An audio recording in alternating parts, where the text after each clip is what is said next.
बिस्मिल्लाहिर्रहमानिर्रहीम। अस्सलाम वालेकुम स्टूडेंट्स, प्यारे बच्चों। आज हम क्लास 9 का बायोलॉजी का चैप्टर नंबर 7 जो हमने पढ़ा था बायो एनर्जेटिक्स, जिसमें हमने ATP पढ़ा, NADPH पढ़ा और इसके अलावा हमने फोटोसिंथेसिस के बारे में डिस्कस किया।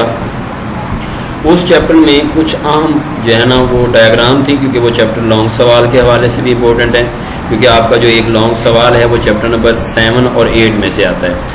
तो प्यारे बच्चों, उस चैप्टर में जो भी जितने भी लॉन्ग सवाल हैं उनमें जो अहम डायग्राम आप लोगों की हैं इस लेक्चर में हमने वो पढ़नी कि कौन कौन सी डायग्राम जो हैं वो ज़रूरी हैं आपकी इस चैप्टर में। चलें, पहले आए लाइट रिएक्शंस और फोटोसिंथेसिस। इसे आप लोग जेड स्कीम भी बोलते हैं। जेड स्कीम इसलिए बोलते हैं कि इसमें आप अगर इस डायग्राम को आप वर्टिकली देखें, उठा के जो हॉरिजेंटल है इसको आप उठा के अगर वर्टिकल करें तो आपको पता चलेगा कि ये एक जेड की शक्ल इख्तियार कर रहे हैं, और आपने जो वर्टिकल करनी है वो आपने एंटी क्लॉकवाइज करनी है डायग्राम, तो उससे ये एक जेड की शक्ल इख्तियार करेगा, जिससे आपको पता चलेगा कि इसे जेड डायग्राम बनने की वजह से इसे जेड स्कीम कहा जाता है। ये डायग्राम बहुत इंपॉर्टेंट है। इसमें आपने जो पानी का मालिक्यूल टूटता है यहाँ से लेके NADPH जो मालिक्यूल बनता है वहाँ तक आप लोगों ने ये डायग्राम मुकम्मल कंप्लीट बनानी है। मैंने लेक्चर के दौरान ये डायग्राम बनाई भी थी।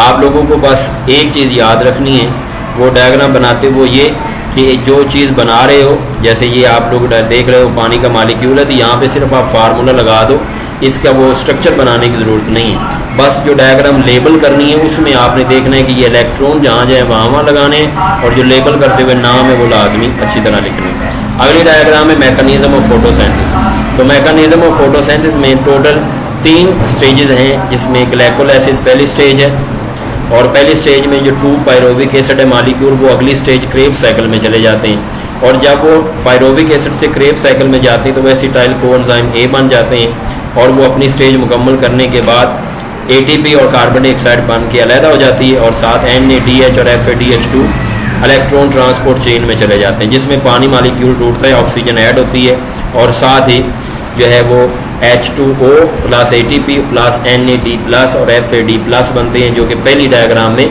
मौजूद होते हैं, और इस तरह ये साइकिल फिर दोबारा से शुरू हो जाता है। तो ये था मैकेनिज्म ऑफ फोटोसिंथेसिस।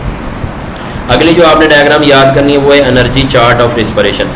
अब एक बात अहम याद रखिएगा कि सन 2018 में ये एक लॉन्ग सवाल आया था, एक ही डायग्राम आपने ये बनानी थी, और ये अमूमन बच्चों को शॉर्ट आंसर में करवाया जाता है, लेकिन ये लॉन्ग सवाल आया था कि एनर्जी बजट पर नोट लिखें।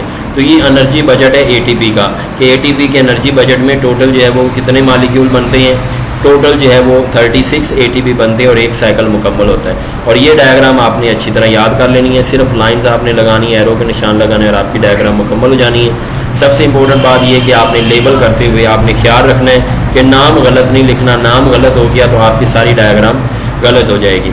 तो और से आपने ये डायग्राम लेक्चर को सुनना है और डायग्राम को बनाने की कोशिश करनी है। कोई भी सवाल हो आप हमसे पर्सनल नंबर पे भी पूछ सकते हैं, और यूट्यूब पे चैनल पे अगर आप देख रहे हैं तो कमेंट्स बॉक्स में भी आप पूछ सकते हैं। आज के लिए इतना ही, अगले लेक्चर में फिर मिलते हैं बेटा। अल्लाह हाफ़िज़।